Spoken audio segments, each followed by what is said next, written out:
Hey, we got a new addition for the layout here. It looks awesome. Coming up here on the other side of the tracks, we're crossing the tracks to check out this cool signal.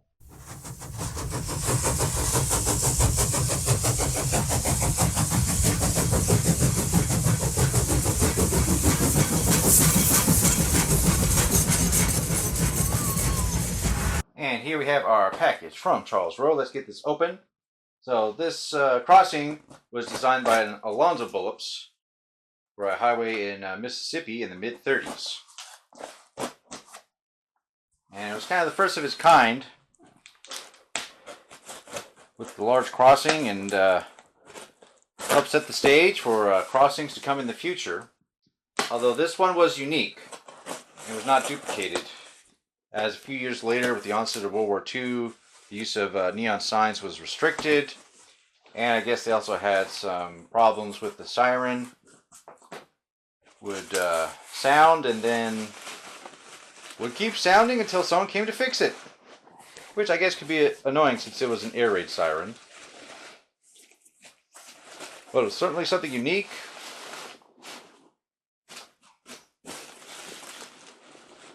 And interesting. Alright. Lots of peanuts. Get that cleaned up. This crossing gate was most recently featured in the Lionel 2022 Volume 2 catalog. Way up in the back, somewhat obscurely, with the generic accessories page. So you're directed to go to the website to check out their accessories and more details. And here it is. So I got this in just a few days ago.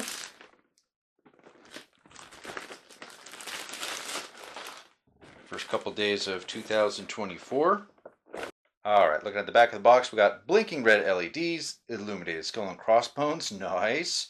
Siren activates when train comes through. I hope there's an on-off switch for that one. Arrows indicate the direction train is coming from, and two 5-inch insulated track sections for activation. I guess we'll need to use those.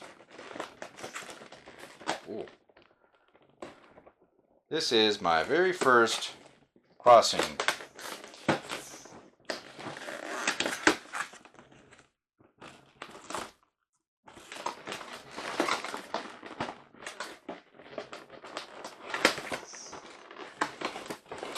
Oh, that's pretty cool. Alright, we'll take this out of the packaging here. Plop it on the layout, and we'll have to find a nice place for this.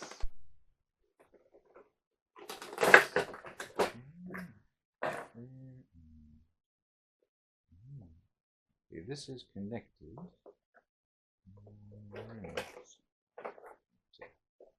Take it apart piece by piece. And the base. And here's our two 5-inch track sections for activation.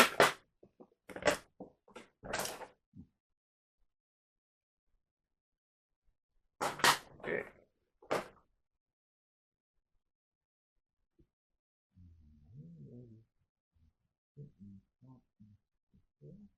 This kind of wire. Huh.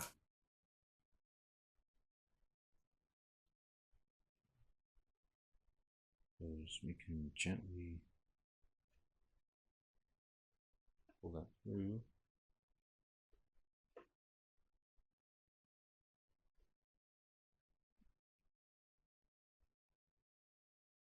Much wire. Much wire. Yeah. Come on. There we go.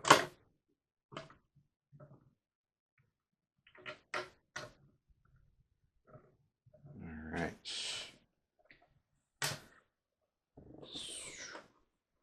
So this crossing is just flimsy plastic, so feels rather delicate. So I would suggest if you get one of these, be very cautious inserting these posts into the foundation pieces. And we got too much wire on the bottom. Shove that in there. Okay, well, okay, we pulled the wire down a little bit so we can attach the crossing gate. Now we got all this wire down here and this narrow channel it goes in. Stuff it in here a little bit more so it lays flat. Here we found a temporary place for the crossing.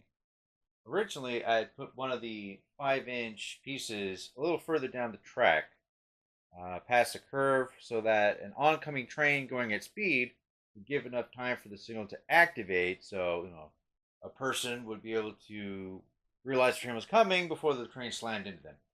But in actuality, that caused the unit not to function properly. So train would go over, and then the siren would sound, and then would just keep sounding and never turn off. So, so these 5-inch pieces have to be set on either side to activate and deactivate the siren on the crossing. And of course, so that the siren doesn't drive you crazy as you're running your trains, it has the on-off switch right here on top. So very easy to access.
So yeah, since the siren is obnoxiously loud, there is an on-off switch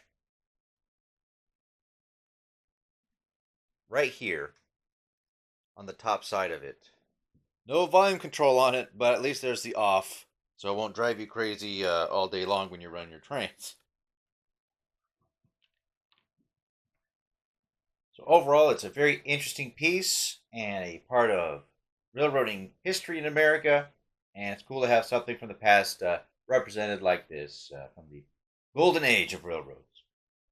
Personally, I would prefer it if the construction of the crossing gate here was a little more durable.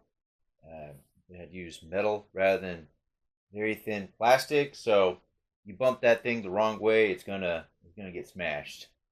So yeah, do use caution with that thing if you're moving it around or doing anything around it.